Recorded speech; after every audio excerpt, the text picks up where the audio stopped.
hold on. So let me get this straight. The white farmers in Louisiana, they're mad because people of color won't come work on their farms for $11 an hour in 100-degree heat for 10 plus hours a day. Let me run that back. White farmers are mad. The very farmers that voted Republican, okay, they voted for this, are mad that people of color won't come work on their farms for $11 an hour in 100-degree heat for 10 plus hours a day. I'm saying you get what you ask for. Hey, it's FAFO type shit, okay? But hey, don't be fooled. I feel like it's gonna come to a point where they're finna make people get on their farms. So them farmers really thought we was coming to get in them fields? Is that what I'm reading? Y'all really thought we was coming to get in those fields? It's funny when black people say stuff. Like over a year ago, when we said that, Donald Trump specifically saying that immigrants were coming over here to steal black jobs meant that him deporting them was supposed to open the door for us to get back in the fields. Of course, immediately, most people said, y'all are reaching. Now here we are.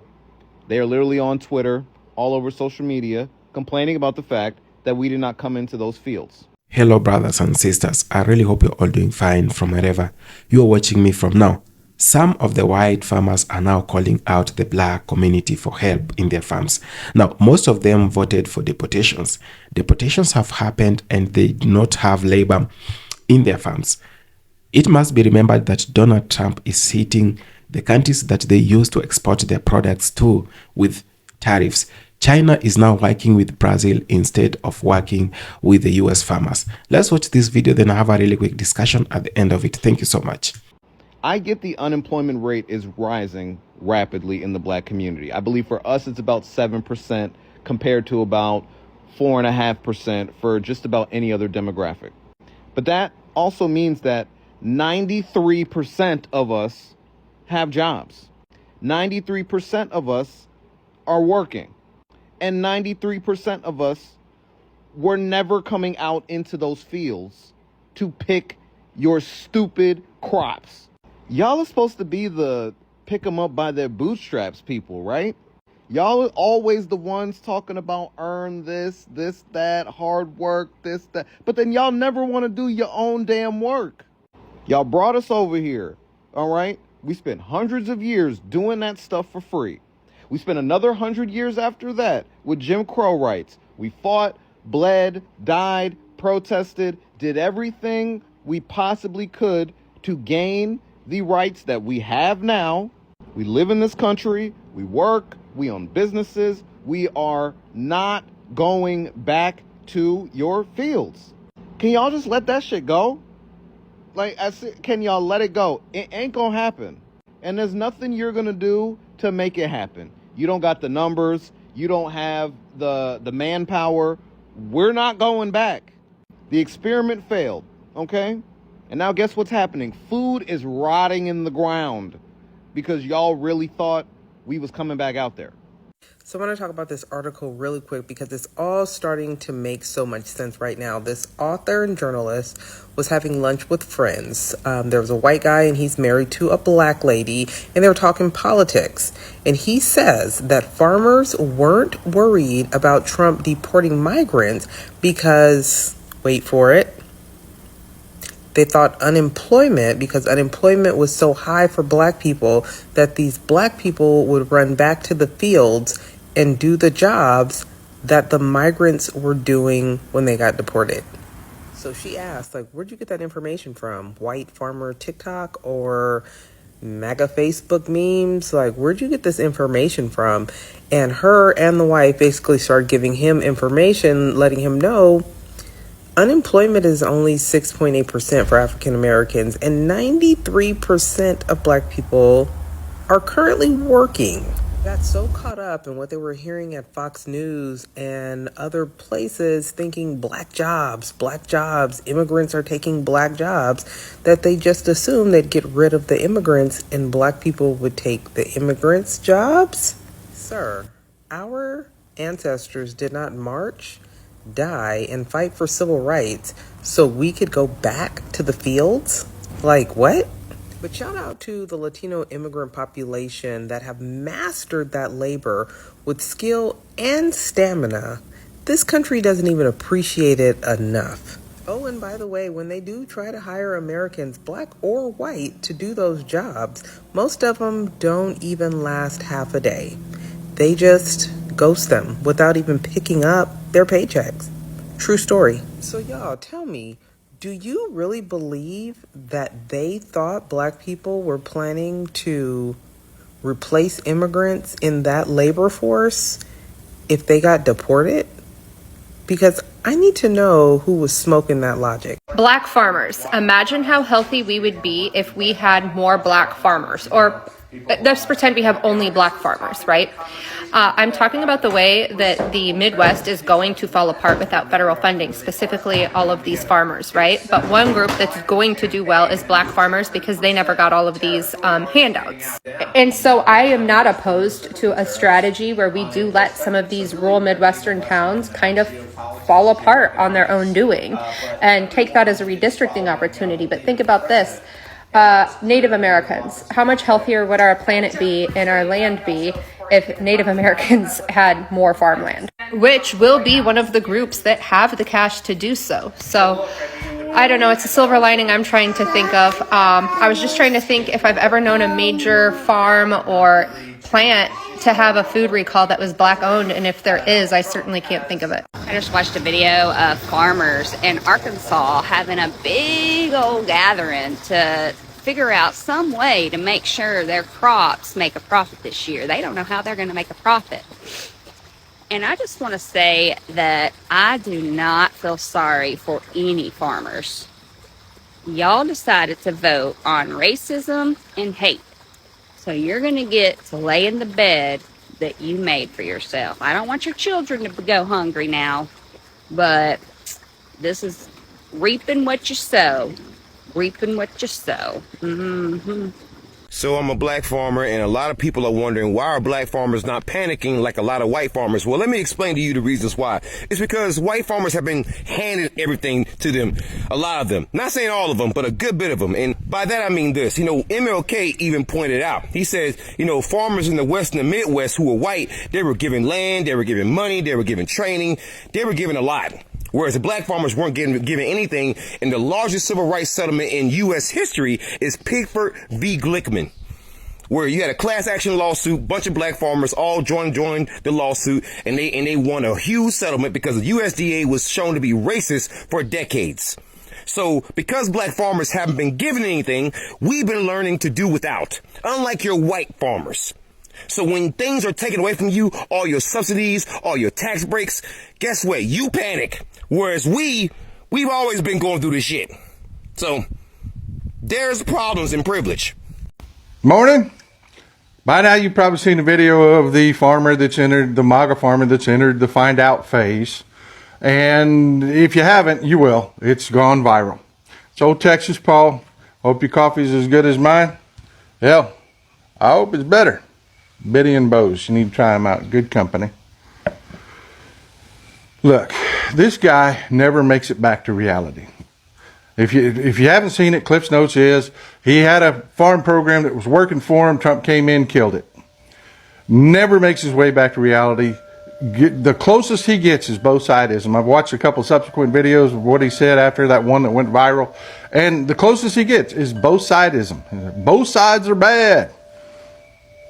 And then the stuff he talks about, there's just no equating. Like he talks about eggs and Trump being blamed for high egg prices. Well, we didn't blame Biden for high egg prices, so it's not the same. No, he doesn't understand. We're not blaming Trump for high egg prices. We're blaming him for believing the president is responsible for high egg prices. He never gets there. He talks about how low gas prices under Trump helped him, but never gets to the point where he understands the gas prices today, that's the definition of low. These aren't hurting him gas prices. And we can't get back to the gas prices where the economy is crushed and shut down because of a global pandemic. That's not the definition of low gas prices. That's desperation gas prices, and we can't go there again. He never makes it. Folks, that's what I'm telling you about MAGA. Stop trying to reach these people. You can't. You can't. Elections are decided by a couple percentage points. That's it. A blowout is 5 points. Stop shit-talking Democrats. Get on board. Get to the couple of people that aren't dyed-in-the-wool MAGA that fucked up and voted for Trump. That's it. That's the assignment. Do it. So watching these farmers on the internet and in these interviews on these news channels brings one thing to mind to me. Insanity is doing the same thing over and over again and expecting different results. So you mean to tell me you want the federal government to bail you out after you voted the way you voted? You voted for this. Mind you, this freak did the same thing to the farming community the last time he was in office, and you all had to be bailed out. So you want taxpayer dollars to bail you out again when this is what you voted for. The level of delusion and privilege is mind-blowing to me. And then you're upset that people lack empathy for you when you had no empathy for anyone else. You voted the same lunatic in office, and he screwed you the last time, and you're shocked that he's screwing you again. Make it make sense. Like I said before, MAGA, y'all are not smart. Y'all are not smart. I'm not sure why you keep doing the same thing and expecting different results. So you shouldn't get any sympathy. You should not be bailed out. You should sit in it because this is what you voted for. These are your choices. And you can't say you didn't know because he screwed you the last time. But now you want us to feel bad for you, and you want our tax dollars to bail you out. Make it make sense. It makes absolutely no sense. And you should have to sit in it. You should have to deal with the consequences of your choices and the consequences of your votes. Because you knew better. Because he did it before. So for those of y'all who've been keeping up with recent events as it relates to the farmers, right? We talked about Nebraska, and then we talked about Iowa, and all of these farmers, you know, are losing their minds because they're losing their farms, and, you know, they're scared. Well, let me tell y'all what I heard today. So the lobbyist groups for the farmers are proposing another bailout of $16 billion. The last time Syphilitic Sid did this in his first administration, they received a whopping $24 billion in bailouts. Well, this time around, Syphilitic Sid said he doesn't know if he can do that. He's not sure that that's something that they can accommodate. Look, I love the farmers. The farmers are wonderful. They farm, right? They farm. But, you know, we're trying to cut fraud and waste and a lot of unnecessary spending. So now these people and their lobbyists are trying to get bailouts. But what I want to understand is, what happened to you got to pull yourself up by the bootstraps? What happened to we voted for him because he's a great businessman? What happened to we're going to put our trust in him because he's going to help us? Help y'all do what exactly? Lose your farms?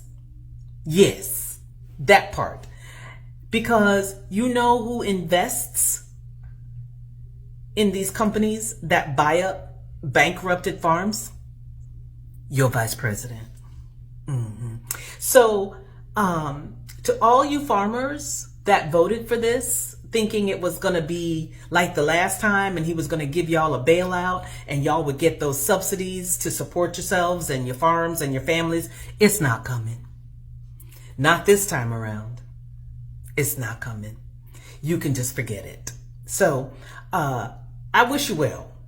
I hope it works out for you. Maybe, somebody can whisper in his ear and change his mind. You might want to reach out to Ivanka because she's his favorite and he listens to her, I guess. But they're not really speaking, ever since the insurrection. But I don't know. This is just word on the street. It's just gossip, but you didn't hear it from me. But, good luck. So yesterday I made a video talking about the white farmers and how they were crashing out all over social media because they voted for Shitty Bridges and thought he was going to give them back slaves. And also because of that, they lost 100% of their workforce due to the ICE raids. I want to come on here today and I want to give some love to black farmers who I don't think get enough, right? I can appreciate that they are not on the internet spazzing out and crashing out. You want to know why? It's because whatever is going on in the current climate when it comes to farming, they're not new to this because they have faced adversity, not being given what they need in order to be successful, unlike their white counterparts, right? Because they have been spoon-fed everything they've needed in order for them to be successful. And now that that privilege and entitlement is gone because of who they voted for, they're on the internet trying to garner some favor and some sympathy. Meanwhile, black farmers, chilling. They cool as cucumbers because guess why? They know how to handle themselves and their farms during times of crisis. I guess favor ain't fair after all, huh? Hey guys, it's Leash. Listen, so, God, why? I mean, if it's not one thing, it's another. So, apparently there's this whole push for MAGA folks. I'm assuming it's, and let me know in the comments if I'm wrong, but I'm assuming it's just white males of the MAGA movement that have been attempting to go, or are attempting to go into black churches to protest because of the sermons that were preached by certain black ministers about Charlie Kirk that was not to MAGA's liking, right? So you're going to go into these houses of worship to do what? You know what I'm saying? You're going in there to, interrupt worship of God.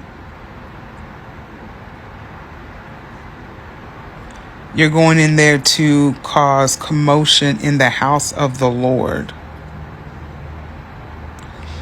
For y'all to constantly profess that you are, Christian, and listen, we're finding out that some of the MAGA folks aren't Christian or right wing, rather, depending, these labels, so many labels. But anyway, what is the, and then on top of that, what is the point? Because folks don't agree with who Charlie Kirk was and how he, would say so many vile things about black folks and other marginalized groups. So people are supposed to just deal and take that. Listen, do yourself a favor. Go to your house of worship and pray on it and do what you got to do.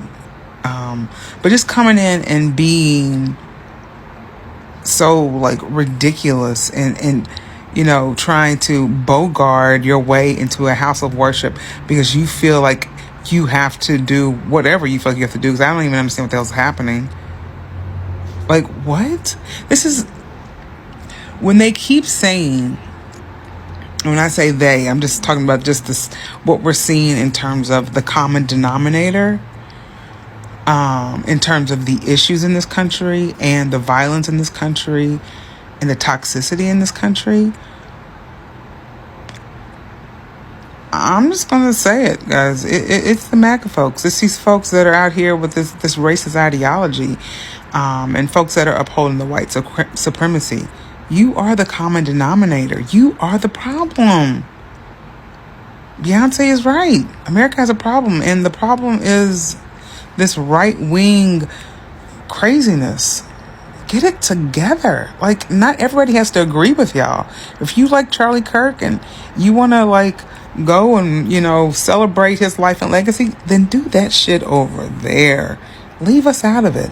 So I made a video a few months ago about the farmers in Nebraska, and I must have had a lot more sympathy back then because I was cheering for them.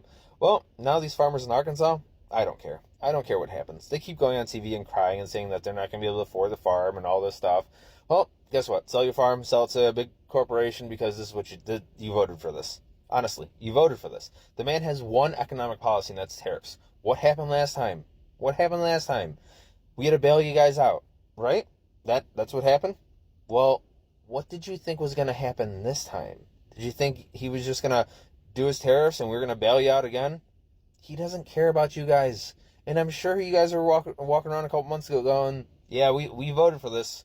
This is what we want. Yeah, we voted for all this. Yeah. We're not going to bail you out every time you make a mistake. I have no sympathy for people who don't try to help themselves. And you thought nothing bad was going to happen to you because you voted for him, you're his fan, and he was going to take care of you. Guess what? He doesn't give a shit about you. Hold on. Is it true what I just heard? Wait a minute. MAGA going to black churches tomorrow on Sunday? The boycott? A protest? To a black church? MAGA, you might want to stay home tomorrow. You might want to go take that to a white church. One thing you don't do, MAGA, you don't mess with black churches on Sunday. MAGA, don't do that. Don't do that, MAGA. Don't do it. It ain't gonna work out for you. You go Sunday to a black church? MAGA. It ain't gonna work out for you. Y'all need to stay home, or y'all need to go to y'all white church. Don't do that, y'all. MAGA. Y'all don't go to them people church talking about boycotting because they didn't agree to the pastors that didn't agree with celebrate Charlie Kirk Memorial, whatever. MAGA, y'all stay home, okay? So Trump is setting the black community back. At least that's what I'm hearing. So I was scrolling on this app and I came across a post from a content creator who said Trump is setting black people back. I was thinking to myself, how? I mean, you can't be talking about the rise in crime in the black community because he really doesn't have anything to do with that. That would be your Democrat mayors. It can't be the lack of accountability in your community because that would be your black leaders. So I'm really trying to understand what this content creator is trying to say. I'm sure that content creator is talking about the cuts that's about to happen due to the big, beautiful bill. You know that part about able-bodied people going to work and actually trying to make a living? Working towards getting their benefits instead of sitting at home trying to collect it? Is that what you're referring to? So Trump is trying to set black people back. So how is he setting black people back? For taking them off the very programs that took the black father out the households. Make it make sense. So Donald Trump, not in these exact words, but basically admitted this week that a lot of the things that he's been doing, a lot of the policies, a lot of the executive orders that he's been signing off on was all made with the intention of getting black people back into the field. It was made with the intention of getting black people back into the field. All right, so on Tuesday, Donald Trump made an appearance, right, on CNBC's Squawk Box. And on that platform, he actually made a lot of commentary in regards to the situation with the deportations, migrant workers, the state of America's agriculture, and he made comments on inner city people not doing farm work. I want you to always remember that when they mention inner city, that means black. In Donald Trump's exact words, people that live in the inner city are not doing that work. They've tried. We've tried. Everybody tried. They don't do it. These people do it naturally. They don't get a bad back because if they get a bad back, they die. He also went on to say that they are very, very, very special people and they cannot be easily replaced. Remember what I said, anytime that they mention the words inner city people, inner city communities, inner city neighborhoods, that's black. That's code for black. Black, blackity black, okay? Black people. And it is because of that exact commentary that it reconfirms for me, okay? Not confirms, but reconfirms, meaning that I already knew. But it reconfirms that the plan from the very beginning with these executive orders, right, was to further destabilize Black communities, further destabilize poor communities, but Black mainly, so that you could put pressure on these communities so that you could get them to go back into the field, right? And then once you get them back in the field, bingo, you've made America great again. Modernize slavery. But Black people said, fuck you and this little game that you want to play. Since we are the most valuable player on the scoreboard, we will remove ourselves and let's see if this game is still going to continue. And that's in fact what we're seeing right now.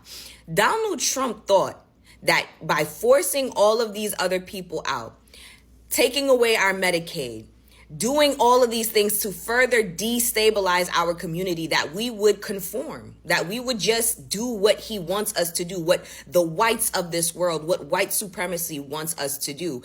But Black people decided to pull a Uno reverse and they did nothing, which is...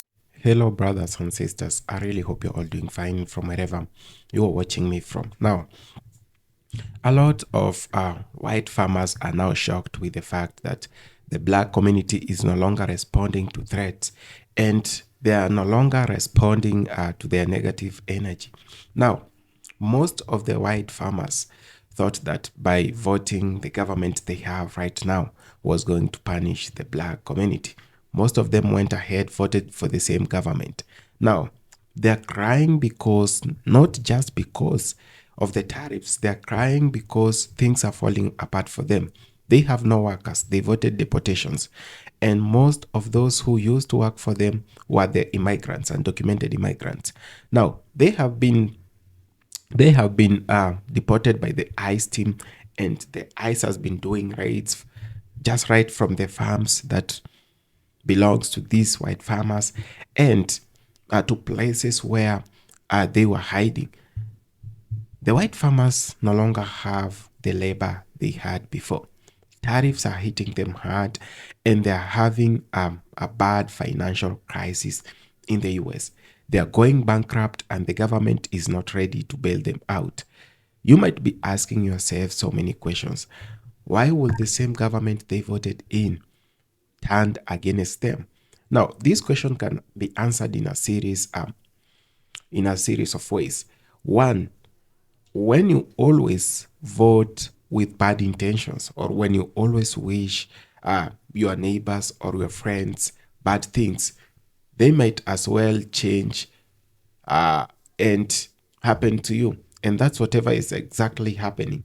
Most of them voted not because they wanted the government, but because they wanted some things to happen to those who they consider not their friends. Now, check out.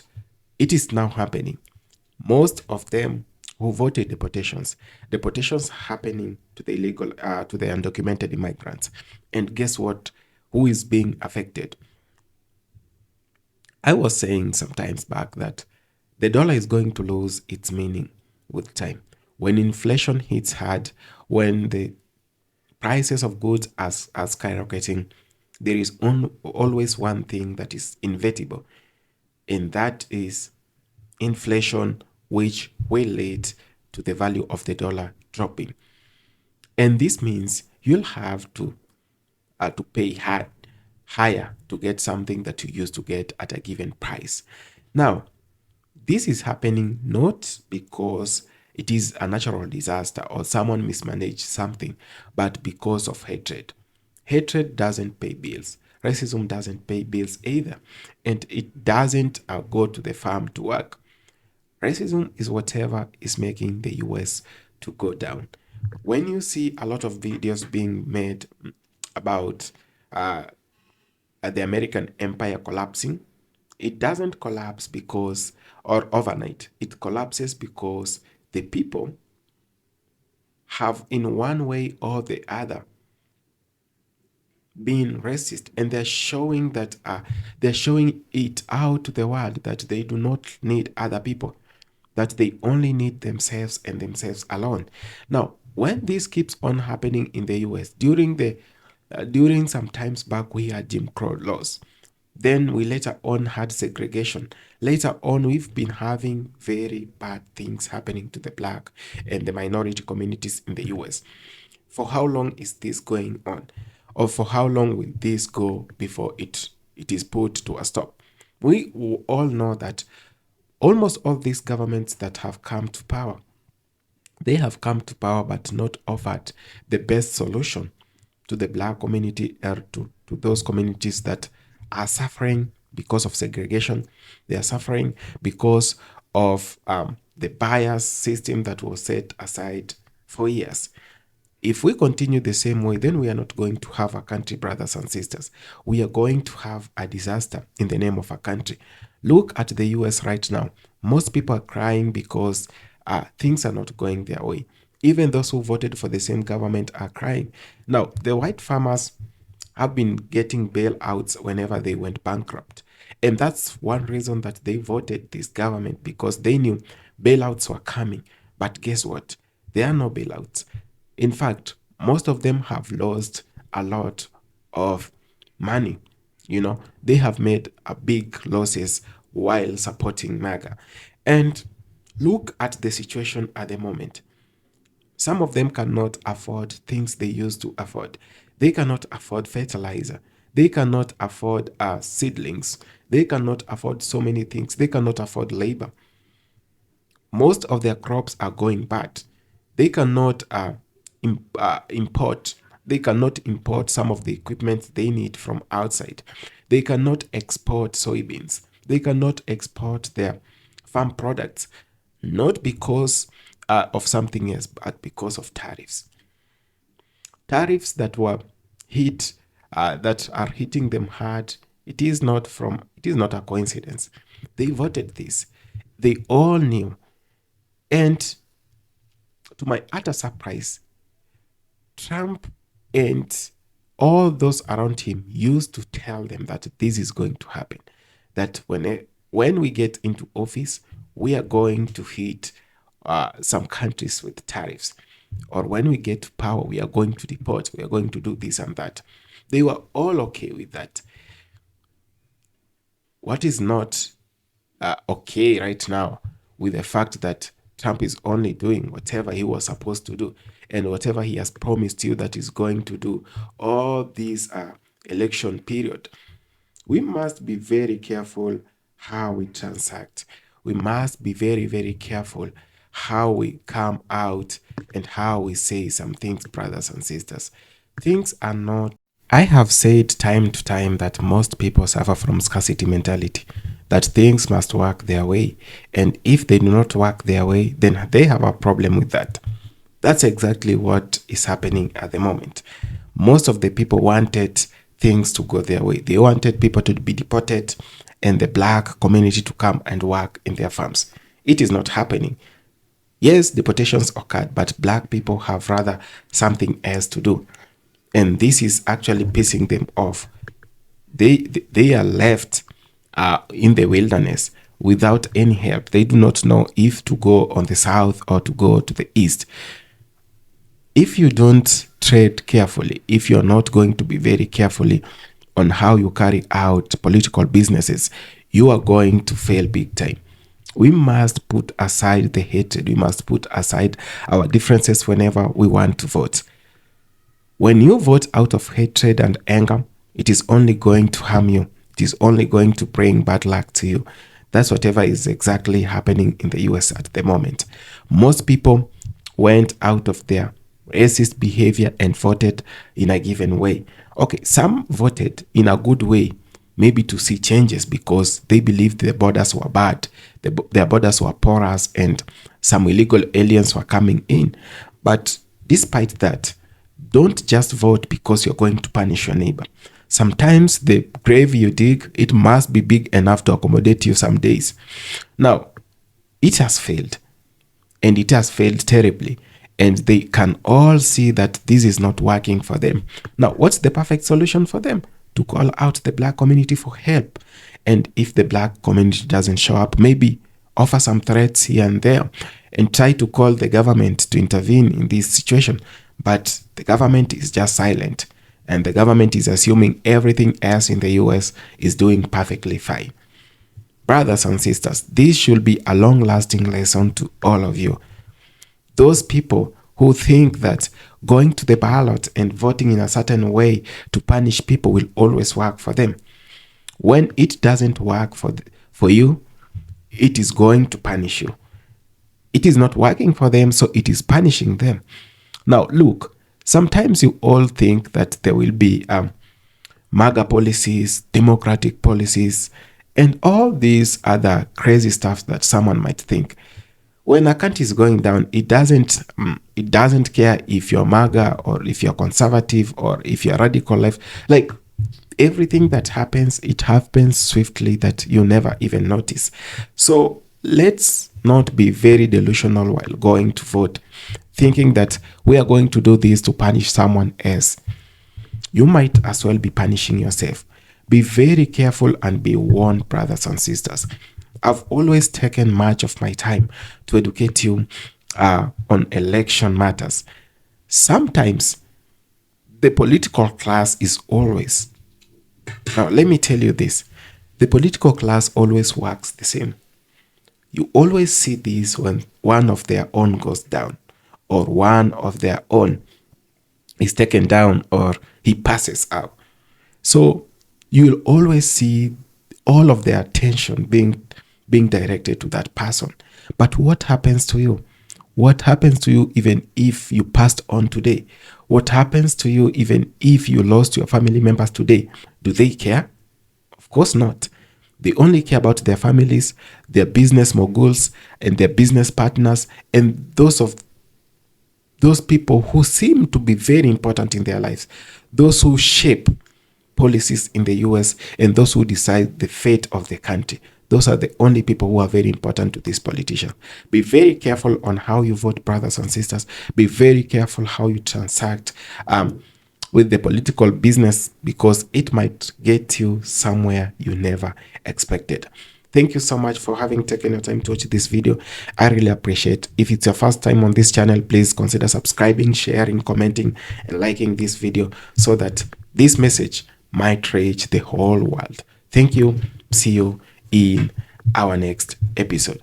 Adios. Remember to keep safe, and safe. Thank you.